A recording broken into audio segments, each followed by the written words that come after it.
So I'm a born and raised Tulsan, and I run Black Tech Street. So our initiative is to looking to rebirth Black Wall Street as a Black tech capital. A native of North Tulsa, I am the founder and executive director of Urban Coders Guild, a nonprofit that really exists to provide equitable access to computer science education for Black and brown youth. What was it like growing up here?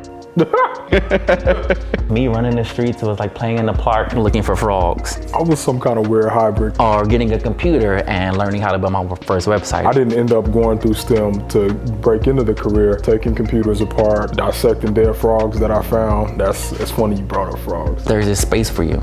And I had a family that gave me that. I had a church community, a community that gave me that.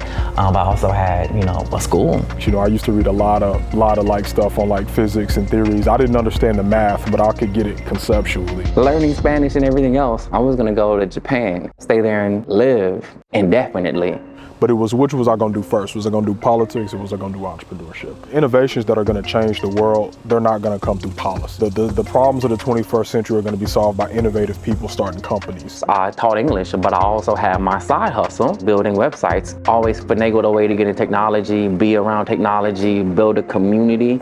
Company ended up failing. I'm gonna quit my job and move back to Tulsa and start this thing. First and foremost, I learned that you can't be afraid to fail. It's not about your idea, it's about you.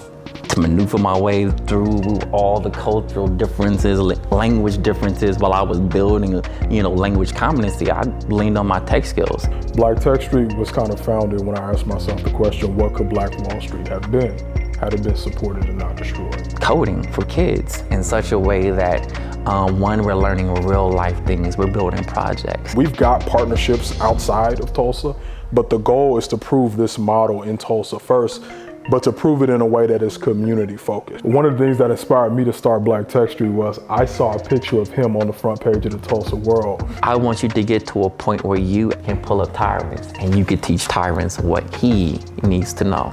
Each one teach one. What exactly was the Tulsa race massacre? You're familiar with the story of Dick Rowland? You dropping knowledge, man, no. The massacre isn't the start or the end. I love to think about the start. It was staggering wealth. So how did it all get burned to the ground? Even when people don't know who you are, they can sense when you're not being authentic. And you're writing some checks, but we're still working on that part.